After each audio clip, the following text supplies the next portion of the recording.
Hey everybody, welcome to my channel. Today we're going to talk about a very beautiful movie that I watched recently. The name of the movie is Fire, and it's actually absolutely fire.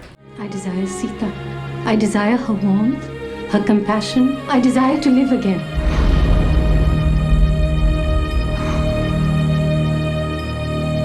It's a 1996 Indian movie directed by a very talented filmmaker, an indie filmmaker. Her name is Deepa Mehta and she hails from Amritsar, Punjab.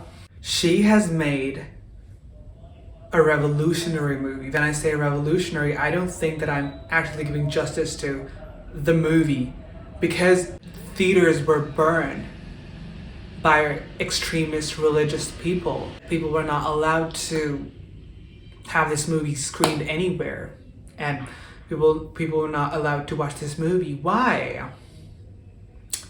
Yeah, absolutely. It was spicy and it was homosexual. Yes, it was very much homosexual. The thing about that movie that actually makes me post this video about it is that it changed my perspective towards films. People used to say, oh this movie impacted my life and that movie did this to me. And I was like, films don't do that to me. I just watch them and I feel something and then it's over. But after watching this movie, I sat for minutes and cried and cried and cried. Not because it was a very emotional movie. It was in a certain way, but not that it would make you cry like that. But because it just connected with me, it made me realize how beautiful cinema actually is. And this is why I think that people should watch movies. I don't know where this review is going right now, but let's get straight into it.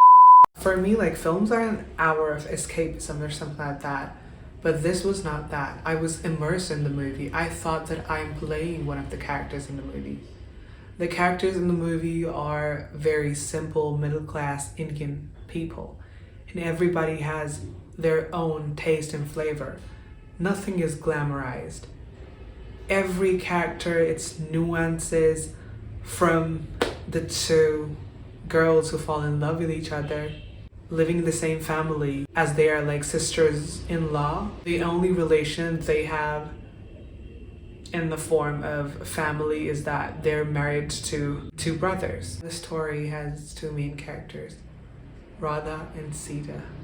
I know Radha and Sita are two characters from Hindu mythology, and they're considered like very, very, very sacred to that religion. It was a relationship between two women bearing those names. It had nothing to do with that religion. The way the movie unfurls is a masterclass in cinema. It is literature speaking. It is pure narration. Every scene looks so beautiful, and every character is so diverse. From pious and religious Grihapati, or the main family member, or the husband of Radha, to the servant of the family who jerks off to porn in front of their grandma, who is paralyzed and mute and she cannot say anything to anybody.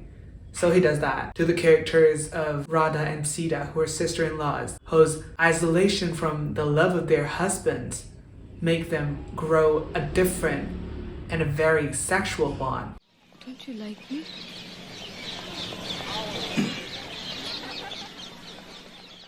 And then there is Sita's husband Jatin, who had already fallen in love with a Chinese woman speaking an American accent, but didn't marry her because she didn't want to marry him.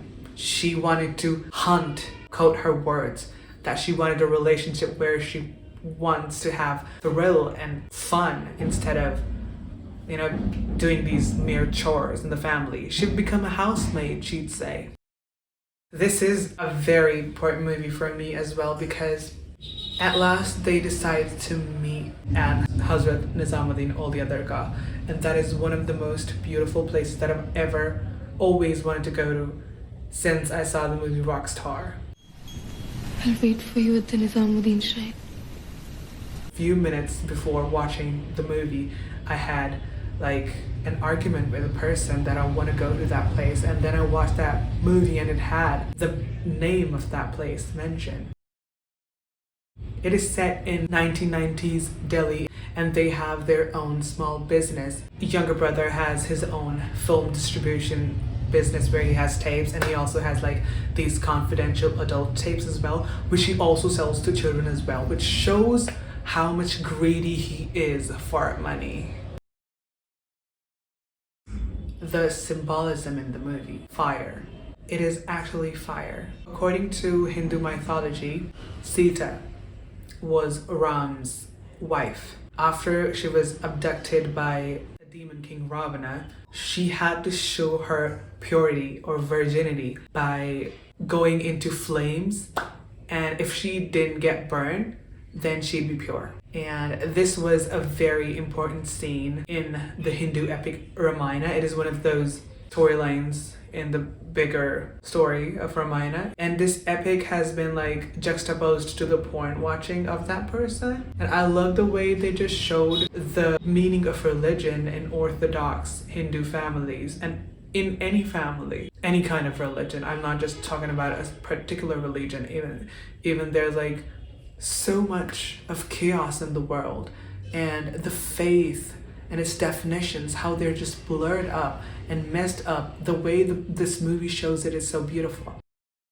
At last, when Radha gets caught by fire and she just gets out of it and she doesn't get hurt, shows that she's pure, even though she has had promiscuous relationship with another person. What we think is sin, we have to redefine the definition of it. There's no word in our language that can describe what we are.